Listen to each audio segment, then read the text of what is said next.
Sveiki, tai šiandien grįžtam į eterį ir šiandien pradėsiu video nuo savo watchlisto, tai iš tikrųjų jo nepapildžiau, pasilikau tokį patį, kaip turiu ir šiandien norėčiau pasidalinti pamoka, tokia mažytė pamoka, viena savo iš strategijos sudedamųjų dalių.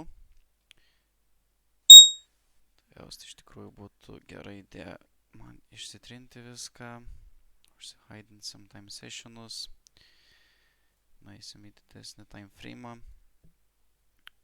ir būtų įdomu išsitrinti viską.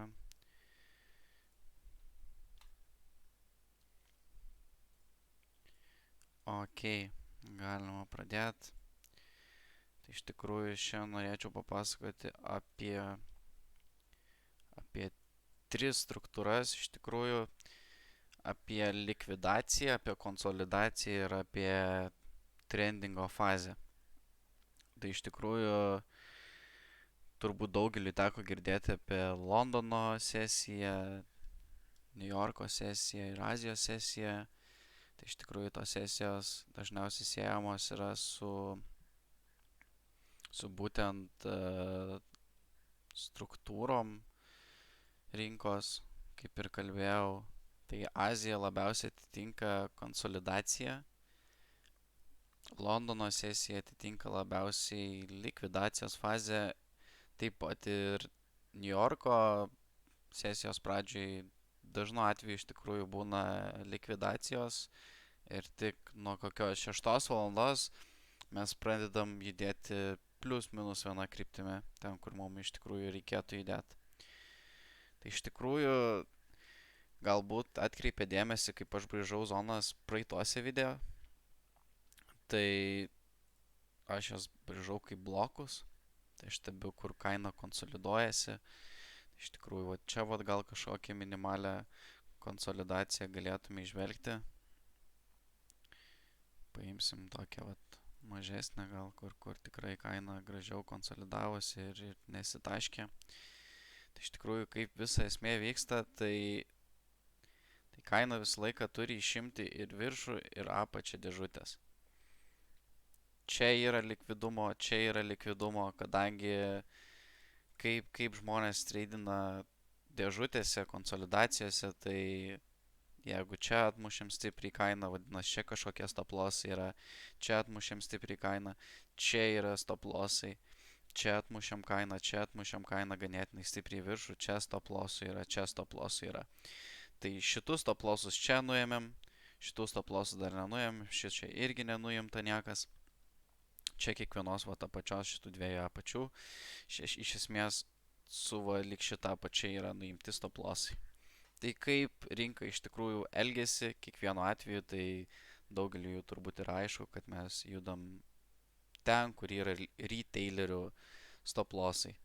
Tai šitoje vietoje turime nuėmimą viršūnės, tai šitus stop lossus suėmėm, šitus stop lossus suėmėm. Koks tada sekantis žingsnis laukia mūsų?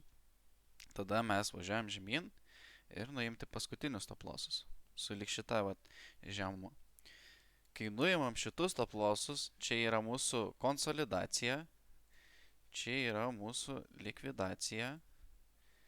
Paimsim tokią spalvą ir ją su lyg paskutiniu stop lossu nuimsim. Ir čia prasideda jau trending fazė. Tai mūsų esmė yra iš esmės galima visą laiką pagauti čia likvidumą, jeigu žinom, kad pradžioj viršų nuėmė, tai žinom, kad ir apačią nuims. Tai virš dėžutės mes galim visą laiką iš esmės daryti kažkokį nors pardavimą ir važiuosim žemyn. Ir su žemiau lyg dėžutė galime mes tikrai pilnai dėti savo take profit.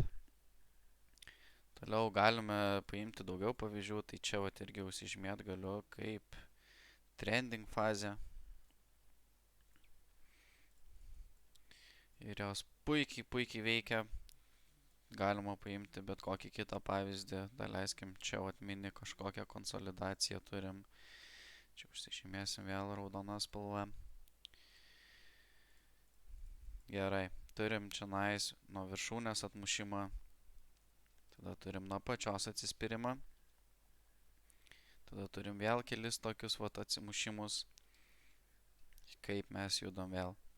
Mes vėl pasiemam šitus vat stop lossus, gražiai išnešam, tai vėl čia galima užsižymėti kaip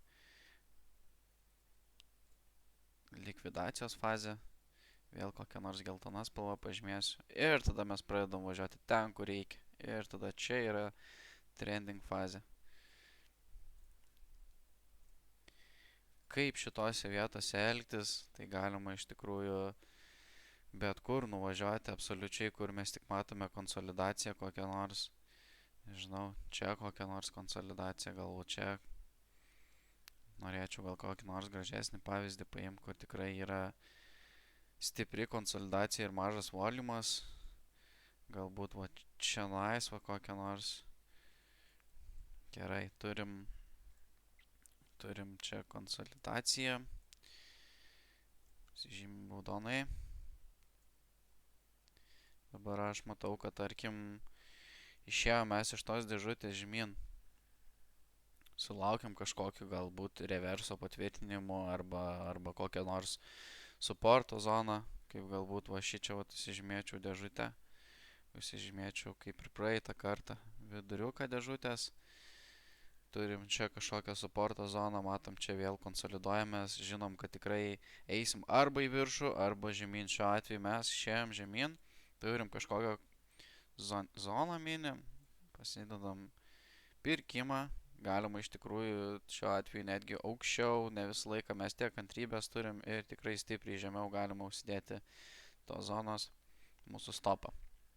Toliau mes žinom, kad vieną kartą, antrą kartą, trečią kartą ir nei viena iš šitų viršūnėlių nėra dar nuimta. Kas reiškia, kad ten yra tikrai nemažai likvidumo, tai mes galima truputį daugiau dėti aukščiau, take profit. Kas toliau mūsų laukia, tai vėlgi galiu pažymėti šitą zoną, kaip geltoną mes nuimam, toliau mūsų laukia trendas. Trendas va šičia vat galbūt prasideda. Čia vėl turim kažkokią mini konsolidaciją po šito nuėmimo viso. Tai vėl galiu iš tikrųjų žymėti čia kaip konsolidacija. Bum. Žiūrėjom. Opa. Žinom, vieną kartą atmušėm, antrą kartą atmušėm ir taip pat apačios irgi mes niekada taip ir nenusėmėm. Vėlgi. Čia galiu užsidėti kokią nors per viduriuką savo supporto zoną. Tada žinau, kad čia įvyks kažkokia nors, vėl turim viršūnės nuimti, turim apačias. Vėl šiuo atveju apačią pirmiau nuėmėm, vėl galima pirkimą daryti. Vėl galbūt mes nesulauksim ten tos apačios biškį aukščiau dedam ir stipriai žemiau, kaip ir šičia. Nereikia pabijoti kartais duoti daugiau pasižaist kainom ir truputį aukščiau dėžutės. Viskas turim. Vėl šitą vietą pažymėsim ten, kur išėmėm likvidacijos zoną. Ir tada po šitos likvidacijos mes turim jau tikrai stiprią trendingo fazę. Toliau važiuojam vėl tas pats. Ir tai kartojasi iš tikrųjų ant daugumos simbolių. Ir visur iš esmės tas vyksta, visą laiką keliauja kaina ten, kur yra mūsų stop lossai. Tiksliau galbūt ne mūsų, bet retailerių šiuo atveju mes tradeinam pagal visą tai. Tai vėl važiavam tas pats, mes matom išeinam į viršų, sulaukiam, kol tikrai kažkoks bus patvirtinimas, pardavimą darom, apačias nusėmėm ir tada žinom, kad mes važiuosim kažkur viena kryptimi. Ir tai yra daug lengviau daryti su kiekvienu trendu. Ir va tokiais va šiais mažais laiptukais mes judam. Tai jeigu mes turim iš esmės uptrendą, tai dažnu atveju mūsų dėžutės muš pirmiausiai apačią, kas reikštų, kad mes turim kažkokią korekciją trendo. Ir tada po tos apačios mes virš dėžutės jau savaime aišku, kad dėžutė mūsų buvo kaip ir aukščiausia vieta, šiuo atveju galbūt ne pasižiūrėjęs į šitą tašką, bet mes toliau vat, virš dėžutės išsimušėm, vėl po dėžutės žemyn, vėl važiuojam į viršų, čia po dėžutės į viršų, kas jau yra keistokas ženklas, vadinasi mes toliau žemyn važiuosim. Tada sulaukiam kažkokių kitų ženklų ir važiuojam viena kryptimi. Tai kartais, kai iš dėžutės išsimušam į skirtingą pusę, tai yra lyg su buvusiu trendu, tai kas šiuo atveju, tai čia visą laiką iš dėžutės mušdavom į apačią, čia iš dėžutės mušim į viršų, vadinasi, galimai pakeisim kryptį trendo. Tai vat, toks trumpas video su vienu simboliu, pakankamai trumpai ir aiškiai.